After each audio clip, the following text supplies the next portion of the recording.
साल पहले परमेश्वर मनुष्यों की सृष्टि करने से पछताया। जब मनुष्य पृथ्वी के ऊपर बहुत बढ़ने लगे और मनुष्यों ने परमेश्वर की आज्ञाओं का पालन करना छोड़ दिया था, मनुष्य अधर्म करने से प्रीति रखने लगे।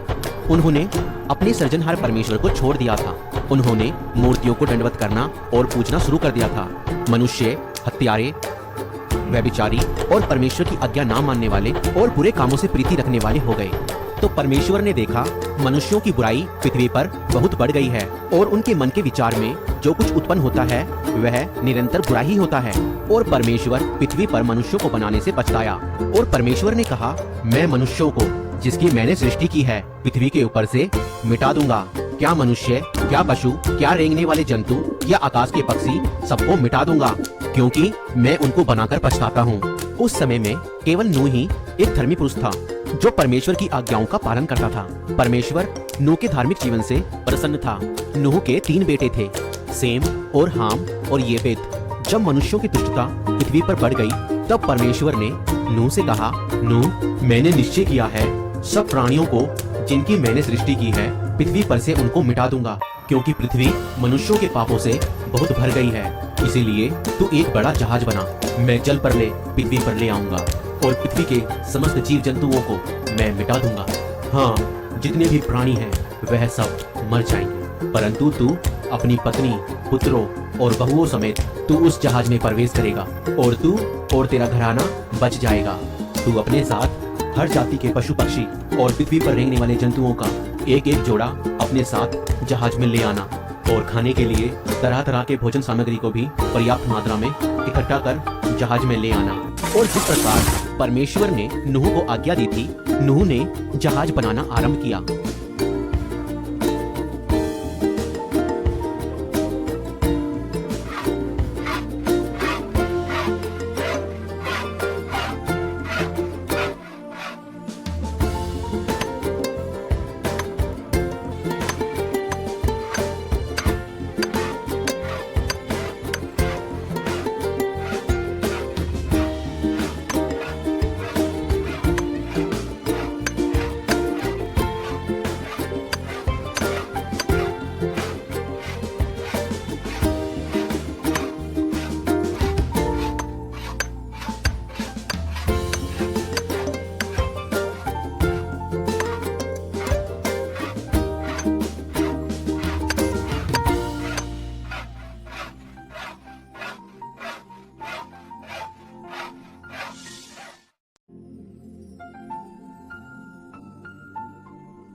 नूह ने लोगों को बार बार चेतावनी देते हुए कहा, परमेश्वर जल्द ही इस पृथ्वी को जल प्रलय से नष्ट करने जा रहा है, इसलिए अपने पापों से पश्चाताप करो और परमेश्वर के पास लौट आओ, और यदि तुम ऐसा नहीं करोगे तो तुम जल्द ही नष्ट हो जाओगे।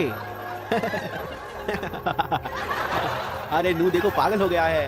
अरे पागल नूह, पानी कहाँ है? अरे नूह तो बिल्कुल पागल हो गया है। परंतु लोगों ने नूह का मजाक उड़ाया और उसकी चेतावनी अनसुनी कर दी। कुछ समय पश्चात जब जहाज बनकर तैयार हो गया तब परमेश्वर ने नूह से कहा, नूह, तू अपने घराने समेत जहाज में चला जा। 7 दिन बाद मैं 40 दिन और 40 रात पृथ्वी पर वर्षा करके इन समस्त जीव जंतुओं को पृथ्वी पर से मिटा डालूंगा। और जल प्रलय से बचने के लिए नूह ने अपनी पत्नी, पुत्रों और बहुओं सहित जहाज में प्रवेश किया। और जिस प्रकार परमेश्वर ने नूह से कहा था, नाना प्रकार के वन पशु, पालतू पशु, रेंगने वाले जंतु और हर प्रकार के पक्षी नूह के पास जहाज में आ गए।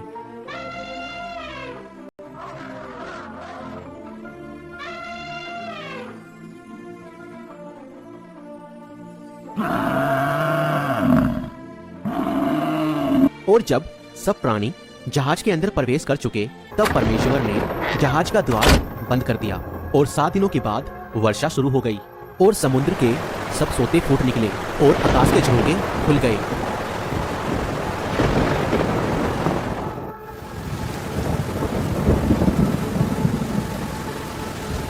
और लोग जहाज के द्वार को पीट पीट कर अपने बचाव की सहायता के लिए चिल्ला रहे थे, नूह दरवाजा खोलो, नूह हमें अंदर आने दो, नूह दरवाजा खोलो, दरवाजा बंद कर दिया है भाइयों, दरवाजा बंद हो गया है। और लोग चिल्ला रहे थे, मगर अब तो बहुत देर हो चुकी थी।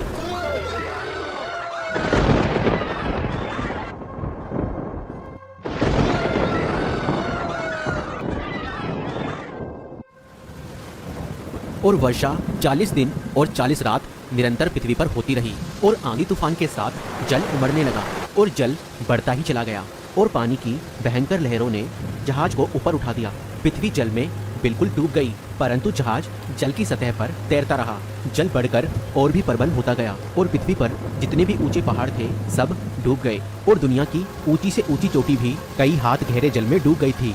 और इस प्रकार मनुष्यों के साथ साथ पृथ्वी के सभी पशु पक्षी भी नष्ट हो गए। परमेश्वर ने उनका सर्वनाश कर दिया। केवल नूह और जो उसके साथ जहाज में थे वे ही बचे।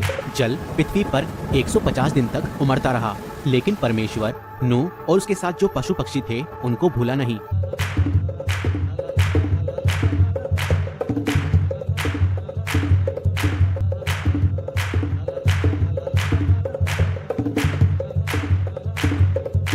और कुछ समय पश्चात परमेश्वर ने वर्षा रोक दी और पृथ्वी पर तेज हवा चलाई, जिससे पानी धीरे धीरे कम होने लगा और अंत में जहाज अरारात नामक पहाड़ पर टिक गया और जल दिन प्रतिदिन घटता चला गया और पहाड़ों की चोटियां दिखाई दी।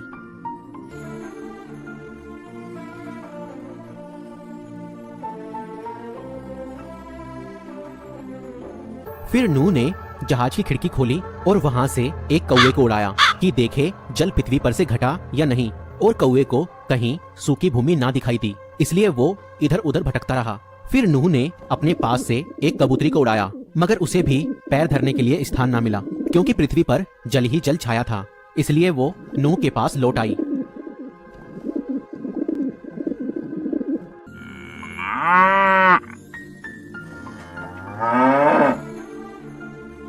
और फिर 7 दिनों के बाद नूह ने फिर से उस कबूतरी को उड़ाया और शाम के समय वो कबूतरी नूह के पास वापस लौट आई और देखा कबूतरी की चोंच में जैतून का एक नया पत्ता है। और तब नूह जान गया जल पृथ्वी पर से घट गया है। और कुछ दिन पश्चात परमेश्वर ने नूह से कहा, तुम सब बाहर निकल आओ, तुम्हारे पास जहाज में जितने भी पशु पक्षी हैं उन्हें भी बाहर निकाल लाओ। इसलिए नूह अपनी पत्नी और अपने बच्चों और बहुओं समेत बाहर निकल आया। और तब नाना प्रकार के वन पशु पक्षी और पृथ्वी पर रेंगने वाले जीव जंतु भी जहाज में से निकल आए। और परमेश्वर ने नूह और उसके पुत्रों को आशीष दी और कहा, फूलो फलो और सारी पृथ्वी पर फैल जाओ। पृथ्वी के सारे वन पशु, आकाश के पक्षी, भूमि पर रेंगने वाले जंतु और समुद्र की सारी मछलियाँ तुम्हारे अधिकार में हैं। तुम्हारा भय और डर उनमें रहेगा। मैं तेरे और तेरे बाद आने वाली संतानों के साथ वाचा बांधता हूँ। मैं फिर कभी जल प्रलय से प्राणी का नाश ना करूंगा। इस वाचा की यादगारी के लिए आकाश में सतरंगा मेघ धनुष लगाऊंगा। वो मेरे और पृथ्वी के बीच वाचा रूपी चिन्ह ठहरेगा। जब मैं पृथ्वी के ऊपर बादल लाऊंगा और सतरंगा धनुष चमकेगा, उस समय मैं अपनी इस वाचा का सिमरन करूंगा। नूह के 3 पुत्र सेम, हाम और येपेत थे और इन्हीं तीनों से संसार की सभी प्रकार की जातियां उत्पन्न हुई हैं। दोस्तों, इस वीडियो को बनाने में कई हफ्तों की मेहनत लगी है, तो प्लीज इस वीडियो को ज्यादा से ज्यादा सपोर्ट करें ताकि हम इसी प्रकार से और वीडियो बना सकें। और आपको यह वीडियो कैसी लगी और आप किस जगह से इस वीडियो को देख रहे हैं